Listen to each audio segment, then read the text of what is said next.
मराठा आरक्षणावरून महाराष्ट्रात मोठं राजकारण तापलेलं असतानाच आता आंदोलन करते ही शांत झालेले आहेत. हैदराबाद गॅझेट लागू झालेलं आहे.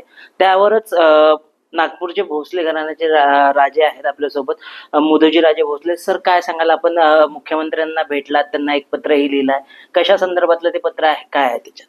मी मुख्यमंत्र्यांना भेटलो आणि त्यांना निवेदन केलं की आपण जे आरक्षण लागू केलं त्याचं तर स्वागत आहे, पण ते जे कुणबी मराठा, मराठा कुणबी या लेवा मराठा या लोकांना त्याच्यामध्ये समाविष्ट होणार आहे. पण जो मराठा म्हणून आहे त्या मराठ्यांचं काय, हा माझा पहिली प्रश्न होता जरांगेच्या वेळेस, आणि आता बी माझा तोच प्रश्न आहे की ह्या मराठ्यांचं काय. कारण की 58 लाख मराठ्यांच्या नोंदी सापडलेल्या आहेत. त्याच्यामध्ये काही त्रुट्या वगैरे होऊन 50% ते होतील, पण 2,50,00,000 एवढी अजून बी मराठ्यांची संख्या आहे पूर्ण महाराष्ट्रात. आणि त्या 2,50,00,000 मराठ्यांचं काय? तर नक्कीच मराठा समाजाला कुठेतरी ओबीसीतून आरक्षण नकोय अशा पद्धतीची सुद्धा मागणी आपण म्हटलं. काय आहे ते? नाही, मला एक सांगा, मराठा कुणबी मराठी नोंदी असल्याच ओबीसी मध्ये घेऊ, पण मराठ्याला ओबीसी मध्ये घेऊ असं पहिलेपासूनच कधी राहिलेलं नाही आणि ते शक्य बी नाही. अभ्यासपूर्वक जर आपण बघितलं तर त्या ओबीसी कोट्यामध्ये मराठ्याला समाविष्ट करून ते आरक्षण देणे शक्य नाही आहे कुठंच. म्हणून आम्ही जी मागणी केली, मी पहिलेपासून माझी मागणी प्रामाणिकपणे राहिली की आम्हाला शिक्षणात नोकरीसाठी मराठ्याला आरक्षण पाहिजे. आम्हाला बाकी आरक्षणाचं काही हे नाही आहे, पण शिक्षण आणि नोकरीमध्ये जर मराठ्याला आरक्षण भेटलं आणि ते जर शिकून पुढे वाढले तर खूप पिढ्या ते घडवतील आणि त्यामुळे हे आरक्षण मराठ्यांना हक्काचं आहे आणि हे मिळालं पाहिजे. आता फक्त असं झालं की ओबीसी म्हणणं ह्याच्यामध्ये हे आरक्षण तुम्ही कुणबी मराठा नोंदी सापडल्याला देणार आहे, पण जे मराठी आहेत त्यांचं काय, हा माझा प्रश्न मुख्यमंत्र्यांना बी आहे आणि मी आपल्या समोर बी हेच सांगितलं की हा ते 2.50 आहे, 2,50,00,000 मराठ्यांचं भविष्य काय.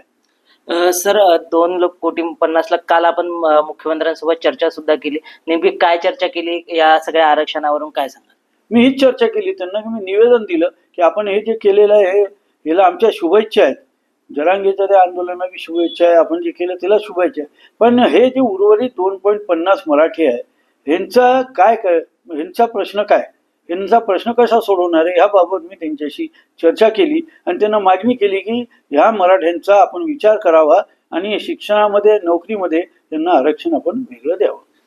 वेगळं आरक्षण मिळावं, पण मुख्यमंत्र्यांकडून काय प्रतिक्रिया आली, कशा पद्धतीने त्यांचा कल होता, काय वाटतं? मुख्यमंत्र्यांनी ते पॉझिटिव्ह दाखवलेलं आहे. ते म्हणाले की मी याच्यावर चांगला अभ्यास करून आपल्याला याच्या पूर्ण मी समाधानकारक मी आपल्याला काम करील एवढा त्यांनी हमी दिलेली आहे. आणि त्यांनी म्हटलेलं आहे तर ते नक्की त्याच्यावर मी म्हटलं त्या मुद्द्यावर विचार करतील आणि त्यावर ते काही ना काही तोडगा काढतील. कुठेतरी मराठ्यांना एक स्पेशल वर्गातून किंवा एक स्पेशल कॅटेगरी म्हणून आरक्षण मिळालं पाहिजे असं वाटतं का?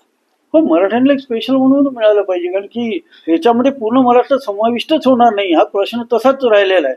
हा प्रश्न फक्त कसं झालं की जे ऑलरेडी ओबीसी मध्ये जाण्यालायकच होते कुणबी मराठा, मराठा कुणबी, त्यांचा समावेश झाला, पण मराठा म्हणून हा आजबी त्याच्यामध्ये समावेश झालेला नाही आहे. आणि म्हणून आमचं म्हणणं आहे की मराठा, ज्या मराठा ह्याच्या नावाने आरक्षणासाठी मोर्चे निघाले, ज्या मराठा म्हणून कुणबी मराठा म्हणून काही मोर्चे निघाले नाही, मोर्चे निघाले कशासाठी, मराठा, मग तो मराठा शेवटी वंचितच राहिला. आमचं म्हणणं आहे की मराठा वंचितच राहिला. माझ्यासारख्या मराठ्यांना नको. मी तर पहिलेच म्हटलं आम्हाला गटात काढून द्या, राजे रजवाडे बिझनेसमॅन आमचे जे बी आहे ना गट, पण आमच्यामधला जो बाकी आहे त्यांना आरक्षण शिक्षणामध्ये ते दिलं पाहिजे आणि त्यासाठी वेगळं आरक्षणाची आम्ही मागणी केलेली आहे. मुख्यमंत्र्यांनी आम्हाला त्याच्याबद्दल पॉझिटिव्ह हे दिलेलं आहे की मी बघतो याच्यामध्ये काय होते काय नाही आणि त्याचा मी प्रयत्न करतो.